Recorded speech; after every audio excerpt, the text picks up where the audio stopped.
Down in Mexico City back in 2014, a team of researchers pulled 14 diabetic patients into a lab, sat them down at a table, and served them all the same breakfast: chilaquiles, tortillas, beans, exactly the kind of meal that sends a diabetic body straight into a dangerous glucose spike. Then they split the room in half. 7 of those patients got the meal on its own, and the other 7 got the exact same meal with 300 grams of a wild plant on the side, the kind of thing a grandmother in any Mexican village could have handed them out of her own backyard for nothing. 2 hours later, the group that ate the plant had dropped their blood sugar curve by 30%, and the glycemic index of the whole meal had fallen lower than oatmeal, lower than corn. The plant had matched the standard diabetes medication in almost every measure the study looked at. That study should have been on the front page of every diabetes journal in the world, but almost nobody outside of Mexico has ever heard of it. It got buried, friend, because a plant that costs nothing is a plant that nobody can sell you. So this is the story of the crop that fed empires, colored the robes of kings, and healed millions of people, until we finally decided one day to call it a weed. There is a real chance this exact plant is growing somewhere close to you right now, sitting on the side of a highway, in a cracked concrete lot, in the corner of an abandoned yard, and most folks have walked right past it thinking it was just a spiny nuisance. Look for wide, flat green pads shaped almost like a giant paddle, growing straight up in clusters and covered in tiny hair-like spines called glochids. By the middle of summer, the plant sends up small yellow flowers, and those turn into ruby-red pear-shaped fruits before the season is over. Take a knife and slice one of those pads open, and a thick, clear slime will start to ooze right out of it. Most people take one look at that slime and try to wash it off. My old great-aunt Opal used to say, "The plant hides its medicine in the very part that most people throw away," and I have never once forgotten that. Down in Mexico, they call it Nopal. In English, it is the prickly pear cactus. It is the plant printed right in the middle of the Mexican flag, and the Aztecs built their entire empire on the back of it. The Aztecs knew 5 things about this cactus that the modern world spent the last 500 years trying to erase. 4 of them will change the way you look at the food industry and the plants growing around you.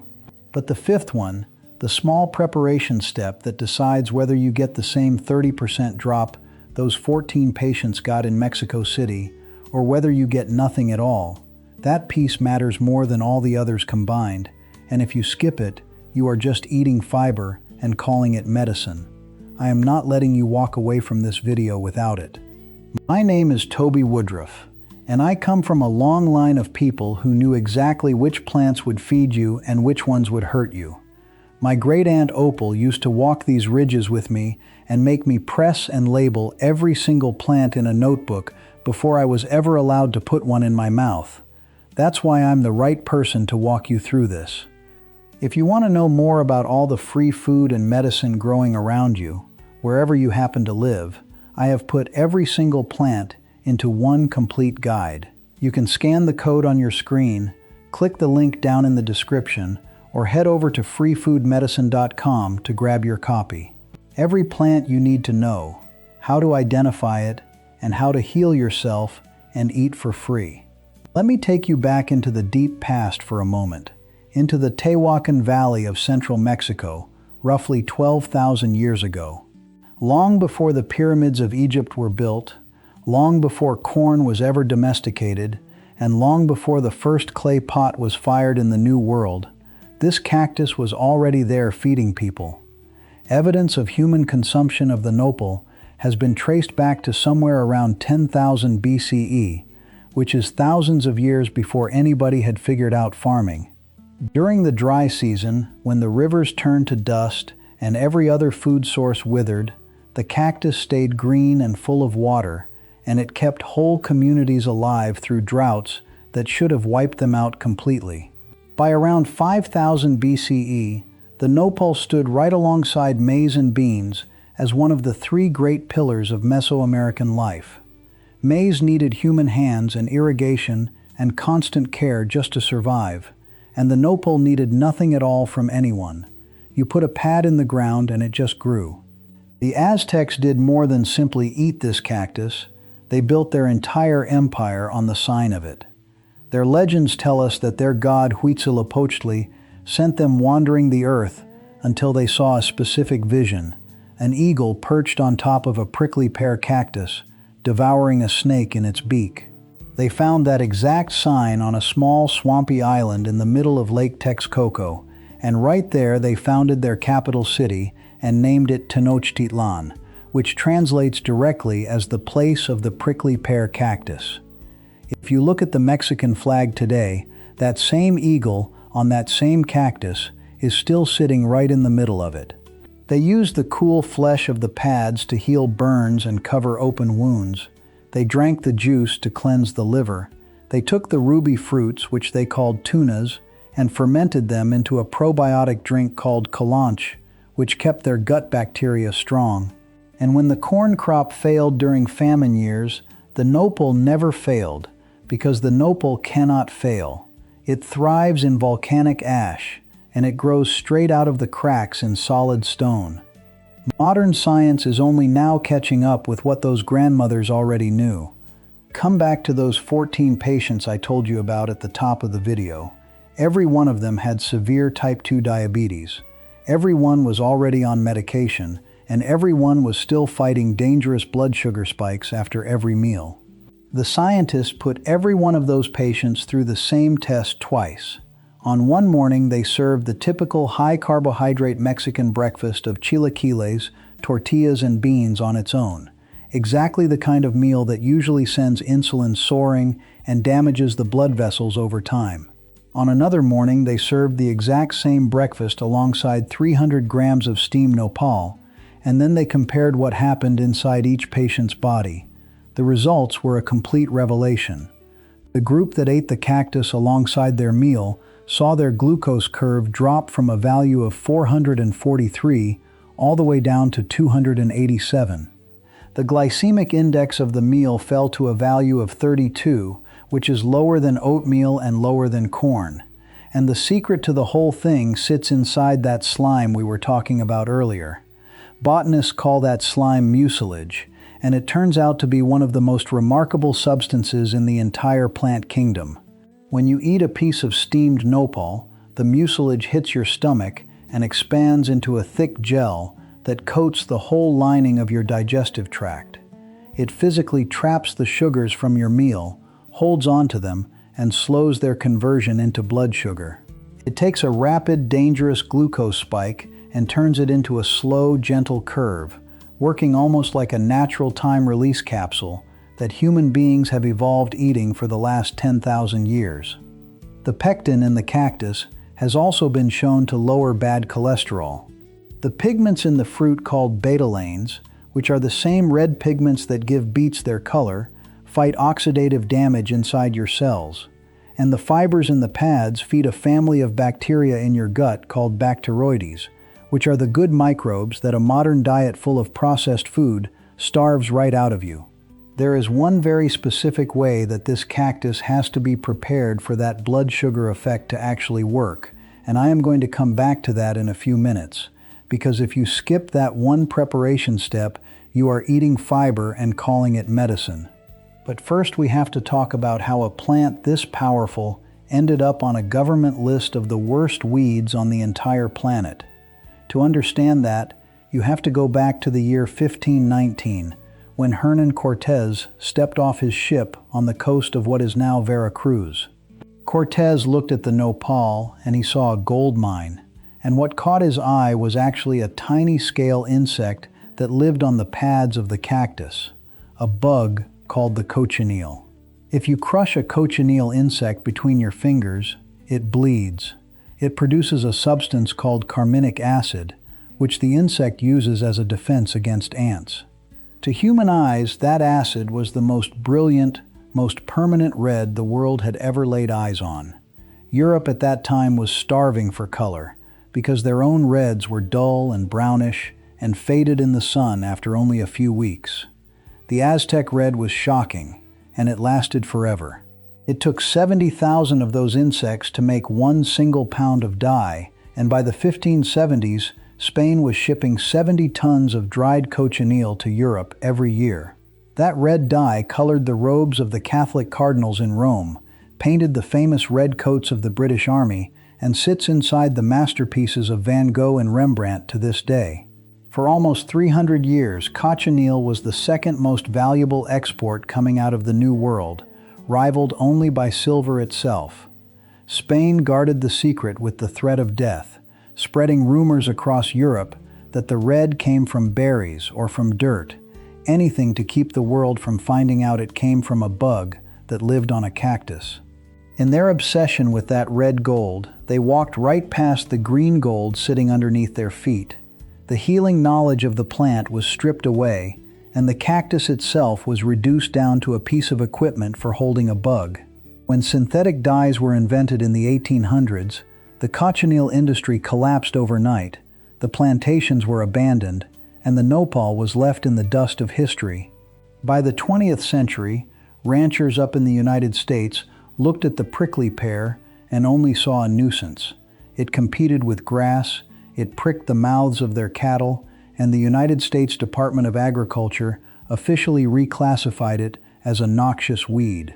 They published guides on how to poison it, how to burn it, and how to bulldoze it, and chemical companies developed entire product lines of herbicides whose only purpose in this world was killing the one plant that could have survived the droughts that were coming.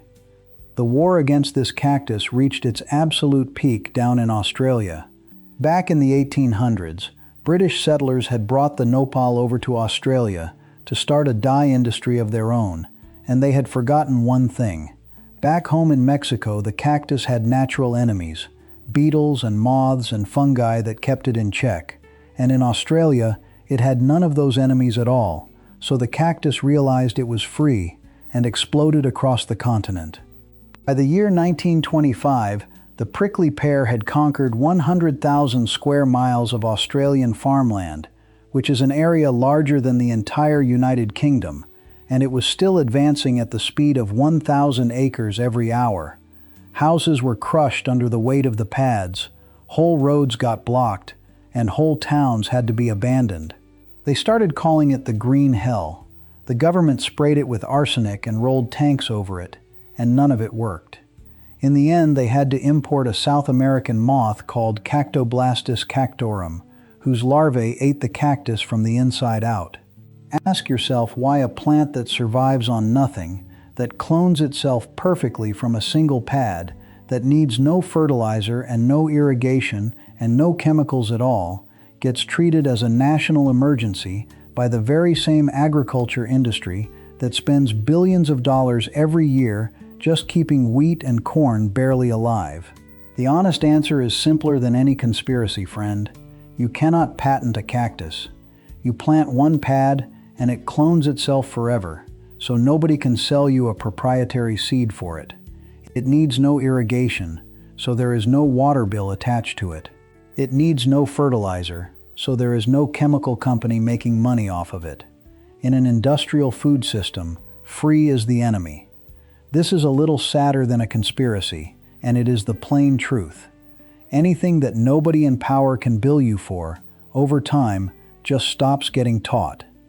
If you want to know what else got buried underneath the same silence, go ahead and hit that subscribe button right now, because that is exactly what this channel exists to dig back up.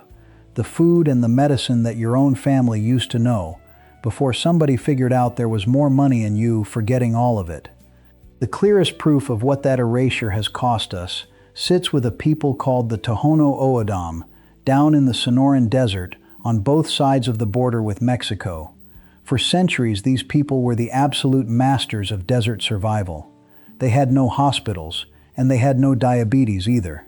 Their traditional diet was built around slow-burning foods like nopal, tepary beans, mesquite pods, and cholla buds, all of which are high in fiber and low on the glycemic index, and all of which kept their blood sugar steady through the harshest years. Then in the 20th century, their water was diverted away to the cities and the cotton farms, Their traditional agriculture collapsed almost overnight, and the United States government stepped in with commodity food shipments of white flour, refined sugar, lard, and canned goods. In a single generation, the diet of these people shifted from the healing food of the desert to the processed goods coming out of a factory. Today, roughly 50% of the adults in the tribe suffer from type 2 diabetes, which is one of the highest rates on planet Earth.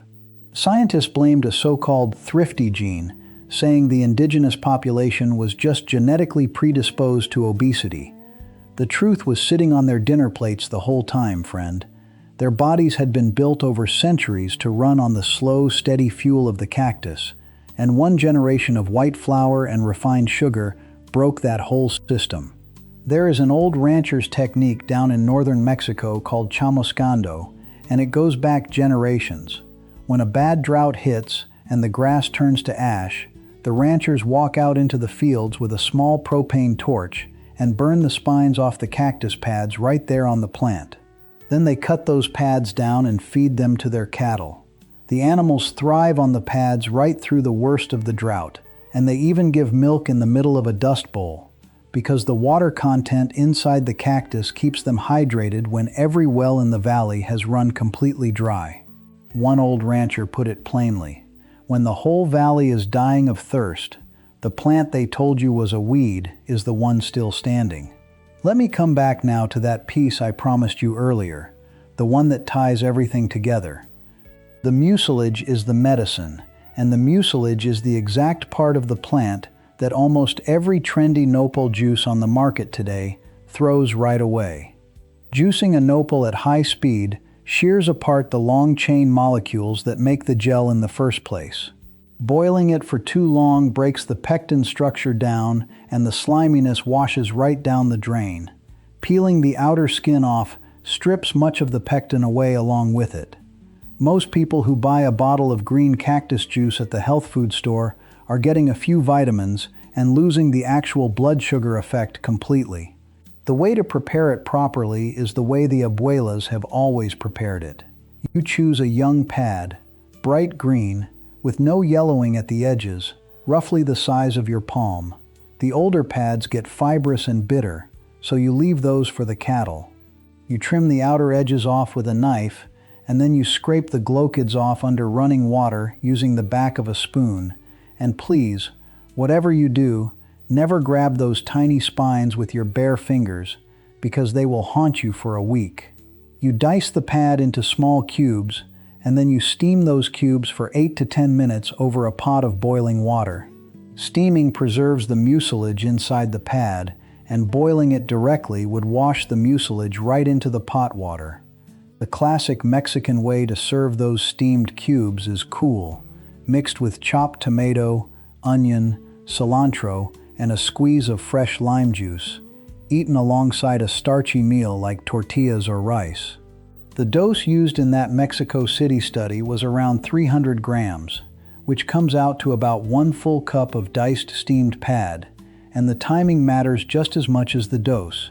You eat it during the meal itself, and you do not save it for after, because the mucilage needs to already be sitting in your stomach when the sugars from your food arrive. One safety note before we move on. If you are already on metformin or insulin, the blood sugar effect of the Nopal stacks right on top of your prescription, and people who suddenly add 300 grams of cactus to every meal without adjusting their dose can drop straight into hypoglycemia. Talk to a doctor who actually understands what this plant does before you make it a daily habit. None of this was ever really about a cactus, friend.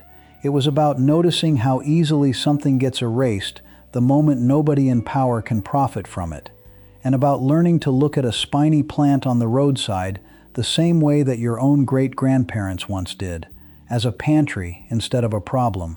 For 500 years, the world chased the red gold and ignored the green gold sitting right underneath it. We called the Nopal primitive, while we were busy eating ourselves sick. You do not have to go dig up a field this weekend to get started either. Walk into any Mexican grocery store this week and pick up one fresh pad or a small jar of nopalitos already prepared in brine, and eat it with your next heavy meal. Once you feel it work one time, you will never look at a spiny cactus on the side of the road the same way again. Tell me down in the comments, had you ever heard of Nopal before tonight? And if you have a family recipe using this plant that came down to you from your own grandmother, share it below, because that is exactly the kind of memory this channel is trying to bring back to life. Thank you all for watching.